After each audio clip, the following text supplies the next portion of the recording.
Welcome to this Thursday video for November 30th, 2023. I'm going to show you what just a handful of my Bredl's pythons are doing after dark. This first one is Hera, and you're going to notice in this video a lot of the lighting is dim. It may be difficult to see some of the snakes. Some will be easier to see because of some room lighting that's filtering in, or some lighting from outside filtering in, but it is dark. It is evening or the middle of the night when I filmed all of these. And I did this because a couple of weeks ago, I made a video that was called Bredli in the afternoon. And I showed you what lots of my Bredl's pythons did during the day when it was sunny outside and as I was working in my office. And you would have noticed in that video, they were all visible, but they were all resting. They were all pretty much just stationary on ledges or perches or hanging partway out of a hide. And it's nice just to see them being visible during the day when I'm working, but they were resting. If you'll notice, this is what I see when I work at night. All of my Bredl's pythons are very active. They're moving around their habitats. They're moving around if they're outside of their habitats. Lots of them are at their doors. And I guarantee you that if I open the doors, the snakes come out. That is with most of them. We have 40 Bredl's pythons here, and there are only literally a handful, like 3, that are shy and a little bit reserved and really won't come out if you give them an opportunity. Most of them are very active. They're very bold. They're very curious about new things. They're just very interested in roaming around the environment that they're familiar with as well. So they will use absolutely all of their enclosure space. And then if you let them out, they're going to use absolutely all of the space that they have access to outside of their enclosures. And when I first start letting them free roam, I watch them very, very closely until I learn what their favorite spots are, where they like to go, and I make sure that the individual rooms or portions of the house or office that the snakes are free roaming in are snake proofed for those snakes, meaning if I can't have eyes on them constantly, nothing's going to happen to them. There's nowhere that they can disappear. There's nowhere that they can, get out. There's nothing that they can get stuck behind or in or on. So this is a glimpse of just maybe a dozen of my Bredl's pythons and what they were doing the other night. And as you can see, many of them are at their enclosure doors. Many of them are glass surfing. That's something very different than you saw in the video that I produced where I filmed them during the day. So they pretty much all wake up at night, and this is the behavior that I see. And so how do I handle this? Well, sometimes some of the snakes are just left to do this during the night because I don't work with all of them every single night. But usually I will take a handful and I will open their doors and I will let them out to free roam.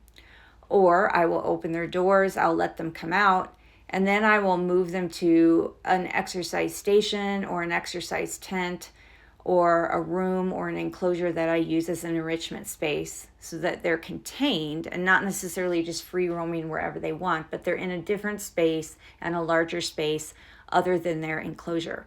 And then there are usually another handful that I will do training exercises with, like formal training exercises, operant conditioning with. So I will usually do target training with them and have them perform specific behaviors in order to earn food reinforcement. Or some of the Bredl's I do set up foraging exercises for, and they will follow a scent trail. And at the end of that scent trail, they will find food. And that might just be lying out, or it might be in some type of a puzzle feeder. Now, pythons are pretty much sit and wait predators, so when I do those foraging and puzzle feeder exercises, it takes me a while to teach them at the end of the exercise when they find the food to go ahead and strike at it and grab it on their own. And I usually have to shape that behavior by picking it up with tongs and moving it first to stimulate their strike response so that they strike it and wrap it and eat it. And so that's fun for me to do, and it's an activity that engages them. But they are very good at following scent trails. They just don't always immediately strike and grab the prey at the end of the scent trail. Now, this is Sunspear, who is out the majority of the time, day and night. And she sleeps a lot around this kitchen sink area. And at night, then she wakes up and she gets in some sort of ambush position around the kitchen sink area. But then late in the night, sometimes, I guess if she's feeling like she's not finding any prey, she'll start moving around my office and get into ambush positions in different spots. Now, this is Stamets, and he's one of my striped Morelia Bredli, and he is one of that very, very few that is shy and reserved. And what I mean by that is if I open the doors and start doing things in his enclosure, he's likely going to come off of his log and go hide, and he doesn't come out of his enclosure. But he engages in behaviors that I would deem normal within his enclosure, and he does target training very well from wherever he's at to his doorway. He just doesn't come out. And this is Balin, a very, very baby Bredli that I'm raising up. He was about 8 weeks old when I got him. And as you can see, even in his little quarantine tub, he's quite active. And if I take the lid off, he wastes no time coming out. And he likes to explore around the lip of the quarantine tub. But if I leave him out more than a few minutes, or if I walk away, I might find him someplace else. In other words, he's pretty bold and curious, and he'll leave this immediate area and start roaming around the quarantine room. So I keep my eyes on him all the time because he's new. He doesn't know the facility 100%, and he's tiny. Baby Bredl's pythons are extremely tiny, like pencil tiny. And a lot of people are surprised by that. Now, they grow to be like a medium to large constrictor. They can be 6 to 8 feet long when they're adults, but they grow slowly. They don't get to that size until they're much, much older. This is Balin's brother. This is Mobius. They're clutch mates. And he's been here less time than Balin, so he's a little bit more reserved. And this is Kazuda, also from the same breeder, and he's my largest Bredl's python. I didn't raise him. He hasn't been with me very long. He's 5. He's overweight, and he was obviously grown too large too fast. He shouldn't be in an 8-foot enclosure at 5 years old. And my olive python, Tendi, had to just make an appearance and pretend to be a Bredl's python by glass surfing and wanting out of her enclosure. Tendi is a 9-year-old Australian olive python, Lyaeus olivaceus, and she is about 7.5 feet long. This is Sonara. She is another one of my Bredl's pythons, and this is what she does most nights. You can find her on her logs, or she has a cardboard box along the back of her enclosure that she likes to get on top of, or sometimes inside. And, you know, these Bredl's pythons are just so easygoing. They hang out in their enclosure and utilize all of the things that you give them, like sky hides, like perches, like foliage, like branches, like PVC, whether it's natural or whether it's manufactured. If it's something they can climb on, they're going to use it. And I just love that. But I hope that you notice from this video how much more alert and active they are in the middle of the night or even in the early evening than what you would have observed during that video that I showed you in the middle of the day and during the afternoon.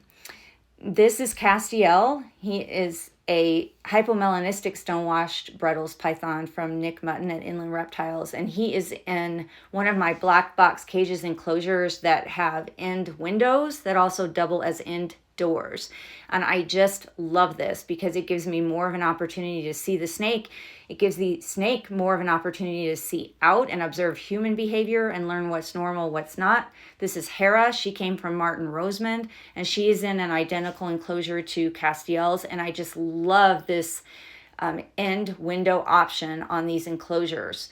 Focus Cube Habitats also has a window option. So if you're interested, those are the two companies I would check out for PVC window options if you don't want to go with all glass. This is one of my female Bredl's pythons, Triangula. She's half of a set of twins. I have her twin sister that hatched out of the same egg, Andromeda, and this is Andromeda right here. And they are both in 5x2x2 black box cages enclosures, and they are doing just great in those. Now, and Andromeda has a permanent shelf unit in hers, And then Triangula has a portable shelf unit in the back of her enclosure. But like I said, anything that acts as a ledge or shelf or perch, whether manufactured or natural, Bredl's pythons are going to use it to climb on or perch on or rest up high on. And so you can use wood, you can use cardboard, you can use plastic, you can use PVC, you can use netting. These Mag Naturals ledges are really popular with my Bredl's pythons. It's just that I wish Mag Naturals made them bigger and able to accommodate heavier snakes, because the snakes eventually outgrow them. This is Bindu. He's hanging out of his sky hide over his PVC perch in an ambush position. And then this is my one Bredl's python that I have mentioned in other videos that swims every night. His name is Telemachus. He came from Austin Work at Ragebeard Reptiles. And he literally is a swimmer. I noticed since he was young that he would swim in his water dish. Not soak, not just sit, but swim. And so he has this big cat litter box in his enclosure that is separate from his drinking water. And he gets in it every single night and swims. And sometimes he'll swim around it a few times, and then he'll climb out of it, and then he'll get back in it. And I, several times a night, find him swimming in this water container. And I'm considering giving him a larger water feature, although water features are kind of a pain to keep clean and to maintain. He uses his so much that for this snake, it's worth it. This is Shepherd. He is a stone-washed, a 50% hypomelanistic stone-washed Morelia Bredli that came from Ralph Polinsky at Midwest Serpentarium. This is Tenavik, and he was produced by Andy Watson here in Denver, but I actually got him from Martin Rosemond. This is Triangula again, and this is just another angle, and then this is her sister above her, and her name is Laurel, and they're clutch mates, but these two aren't twins. So Laurel and Triangula and Andromeda are clutch mates, but Andromeda and Triangula are the ones that are twins that were hatched from the same egg.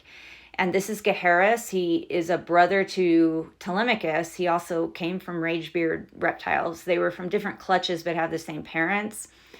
And he loves to sit up on his elevated, any elevated surface, you're going to find that snake on. So it doesn't even matter what it is. And this is number one. She's a het for Stonewash, normal Morelia Bredli from Owen McIntyre at Rogue Reptiles. And even though she can get inside of that cave, she chooses to lay on top of it. This is Spock, and this is number one's clutch mate.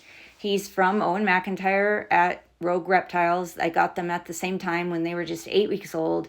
And he is one of my nightly hunters. He comes out of his habitat. He roams around the office and the kitchen, and then he usually finds a spot to establish himself in ambush position and catch any wild mice that happen to get into our ranch house.